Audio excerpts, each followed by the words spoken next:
Good morning. Thank you, Reverend Kuahara and the Berkeley Buddhist Temple for your kind invitation to speak to you today. I'm glad that I'm able to share the Dharma with all of you at your Eitaikyo and Cato services. I hope you are all well and healthy. Please join me in Gassho.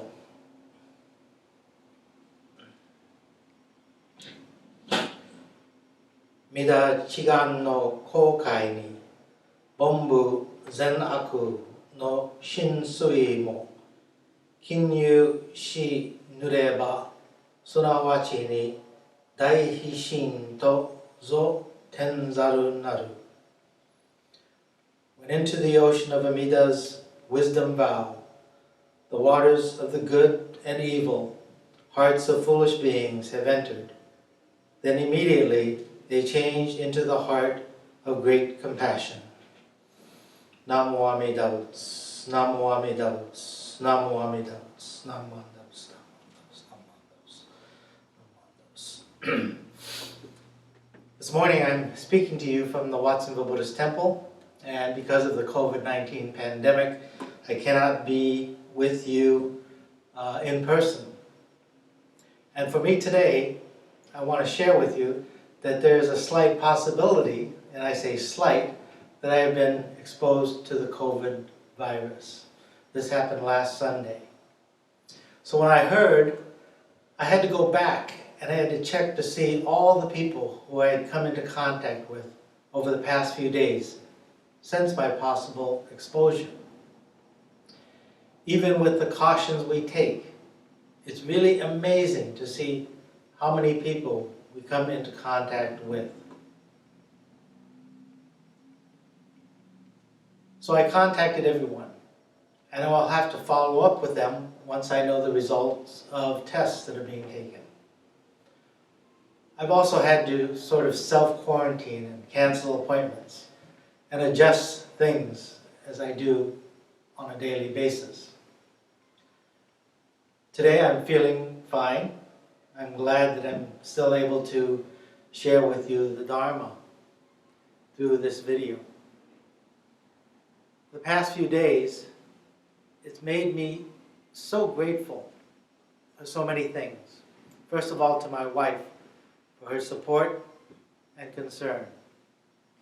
I'm also grateful to those who have shared their concern with me. Even though I am not sick, but just the possibility of being sick has generated a flurry of concern. I'm also being made aware of the myriad of connections we have in life and how dependent we are on each other for our daily needs in life. Just the mere and slight possibility of being exposed to this virus has crippled my movements, but also it affords me time to reflect upon my own life. And in my foolishness, I begin to imagine the worst. I'm already experiencing old age, so that's nothing new. Now I'm experiencing or imagining the experience of sickness of this virus. Even though it's imagined, the only thing left for me to experience now is death. So in my foolish way, I think that the world revolves around me. I wonder, what's going to happen to all the things and all the people who depend upon me if I die? There is so much that I do at home. Who will take care of the yard? Who will water the plants? Who will mop the floors? Who will cook lunch? Who will cook dinner? Who will take out the trash? Who will clean the windows? Well, I don't do windows, but anyway, I wonder who will take care of these things. And I wonder who will take care of the temples that I serve. And as I have found out, and I have been reminded many times of this, that the world will not stop with my death. The world will continue. Someone will take care of the house, someone will take care of the yard, Someone will take care of the temples. My death will be a momentary blip in the world as it continues on. This is what Shinran meant when he talked about the foolish being. I wallow in my self-pity, and I revel in the idea that I am so needed in this world. Now that I am confronted with my own mortality, I call for help.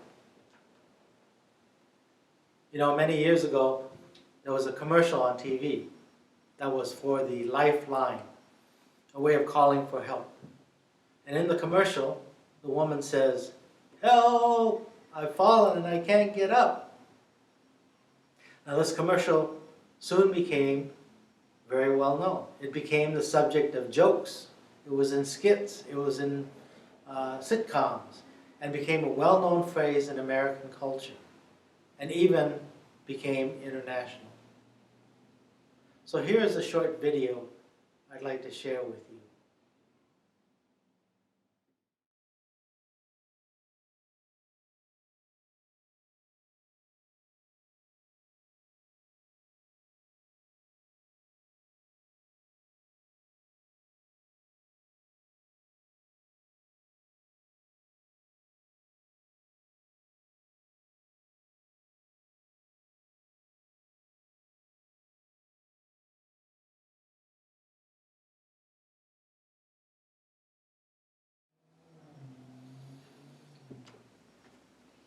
When we were young and we were healthy, the humor in this video is, well, it's funny. But when you're older like myself, the desperation and the call for help is not so funny. At my age, I'm more aware of the feeling of being alone, of being scared, and of being hurt.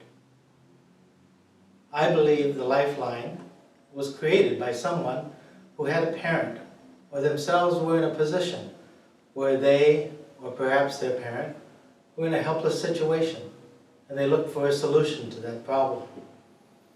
The simple call device would reach out and the person on the other end would send help. It was designed, like its name implies, as a lifeline. And a person has to be in a desperate situation to push the button and say, "I've fallen and I can't get up." It is sometimes hard to admit that we are in trouble. It's hard to admit that we need help. And perhaps it will happen at the moment we are confronted with our own death and we use the communication device, Namu Amida Buddha, the Jodo Shinshu lifeline. In truth, though, we don't need the lifeline. Amida is always and constantly and consistently concerned for us, always embracing us. The trouble with us is that we don't realize that we are in a desperate situation. We live life like we're going to live forever. We don't appreciate or realize the concern that is extended to each and every one of us. We don't realize or appreciate the Buddha's concern for us. Many of you who are here, or are listening rather, perhaps all of you, you are part of the temple because someone encouraged you to come and listen to the Dharma. Your parents made you come to the temple. I know my parents made me go to the temple. And as a result, it is an integral part of my life.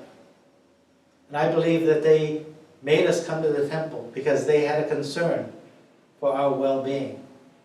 How will they handle all the difficulties life throws at us? How will they cope when life seems unfair? How will they survive the ups and downs that life brings? That's why they made us go to the temple, to listen to the Dharma. You know, when I was growing up, I didn't think that my father was concerned about me at all. He seemed to pay little attention to what I was doing. He never went to any of my school events. The very first thing he ever went to of mine was my graduation from the Institute of Buddhist Studies. At that time, he met Reverend Kusada, and he asked, "Who is that?" And I said, "That's my teacher." And he said to me, "If he is your teacher, you will be okay." And with those simple words, I understood that he was concerned for me, and he had always been concerned for me. In the same way, Reverend Saiga shares a story about him and his father. At an early age, he became ill, and his legs began to hurt. His mother would massage his legs, but nothing changed. And then it was discovered that he had polio. Over the next few years, his left leg became shorter, and it became weaker, and soon he was walking with a very pronounced limp. He became the target of teasing and ridicule by his fellow students. And on one particular day, he was walking or limping home, and he stumbled and he fell, scattering his books and pens all over the ground. Several students came up to him, and he thought, "Oh, they're going to help me pick up my books and things." Instead, they took his things and ran away, stopping to call him names and taunting him. So he chased after them, which only increased the teasing and the taunting. He eventually returned home in tears and told his parents what had happened. Reverend Saiga's father then took him out, and he thought he was going to find those boys, punish them, and get his things back. Instead, Reverend Saiga's father took him to a nearby pier, and they sat down, dangling their legs over the edge of the pier. His father said to him, "The boys tease you because you limp. If you don't want to be teased, then don't limp." "But Father, my one leg is shorter than the other. I can't help it but limp." "If you try, you can walk normal." Reverend Saiga thought his father was so cruel, so mean. And then he felt his father's hand on his shoulder, and as he looked into his father's eyes, he saw tears streaming down his face. And he realized now that his father was concerned for him, was always concerned for him. And Reverend Saiga says that was the first time he encountered the Buddha. And ever since that day, whenever he washes that left leg, he thinks about his father, and he thinks about meeting the Buddha on that day. This story, it reminds me of the little things and the big things that others do for me. And when I'm reminded that others are concerned for me, I say, "Namo Amida Buddha." Namo Amida Buddha. It is acknowledging what has already taken place, what others have been done, what others are doing and have done for me, and what Amida Buddha has done for me. Today we observe the Berkeley Eitaikyo, or Perpetual Memorial Service. And the memorial is an important time to be reminded of the profound message from our deceased parents, grandparents, friends, and Sangha members. Like our parents, Amida Buddha has a deep concern for our situation. Being alone and unable to get up, Amida has great sadness for our situation. And just like our parent, Amida has nothing but love and caring for us. Even though we are not truly physically down on the floor and unable to get up. Until we sense the compassion of Amida Buddha, do we become aware of our own existence, our own predicament. One of the reasons we have names on our Eitaiko books and our Shotsuki Hoyo services, and we read the names of our members, is that there is a function and a power in their names. We are reminded of their lives, and we realize and we visualize their faces and hear their voices. You know, sometimes it's hard for us to imagine after someone's been gone for so many years. When we think about friends and family, we think 17 years, 25 years. We're surprised how much time has gone by. But I want to share with you one more story, a true story. Well, I had a home years ago doing a Makaragyo pillow service for a 95-year-old woman. The family gave to me the homyo that was in the Butsudan. Inside the envelope, with the homyo, was a very, very old yellowing letter in Japanese. And the letter was from her father. And you could tell the letter was opened and closed and read many, many times. See, this woman, she had come to America as a picture bride, as a young teenager. She never heard from her father after she left Japan until this one letter arrived in 1938. And they were his last words to his daughter. And this is what the letter said. I remember you the day you were born. I remember watching you running and laughing. Do not ever worry about me. I will meet you again today. I will meet you again tomorrow.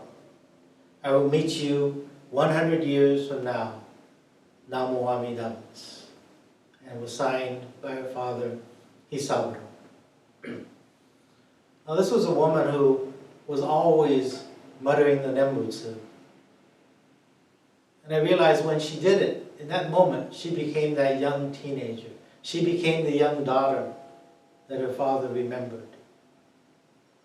The father, who had not seen his daughter in almost 40 years, was expressing a truth.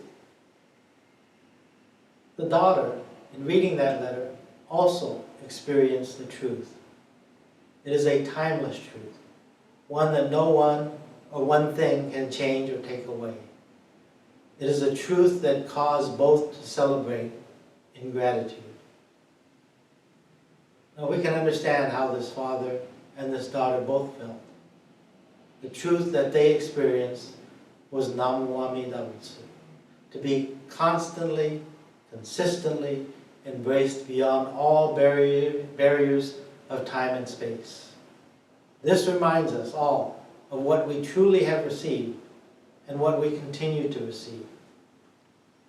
And after they have attained the enlightenment of the Pure Land, our loved ones, they can return to this human world and work freely to save others, to save you and I. This is called the virtue of returning, which is to return from the other world to this world, and or from the next life to this present life. So in the word otosan, okasan, father, mother, it evokes a memory and feelings deep within us, no matter how much time has passed. The name Amida transmits the saving power of the vow, just like the virtues of your parents in their names. Amida's great compassion and concern for us is transmitted through the name of Amida. The Buddha's land is where our loved ones reside, and those who are born there are in Buddha's land, which is the same as Amida Buddha. They are identical. They are one.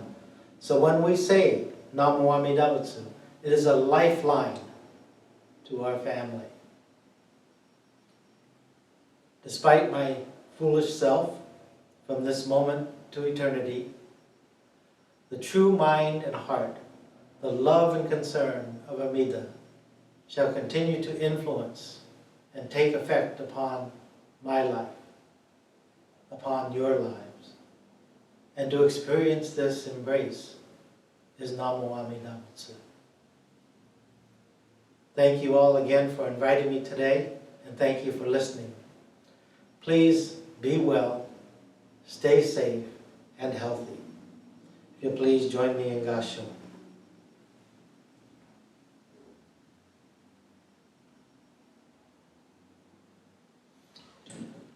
如来ように講出し、たもゆえは、ただ御陀本願会を当観となり、強辱悪事の群上会、まさに如来如実の御事を信ずべし。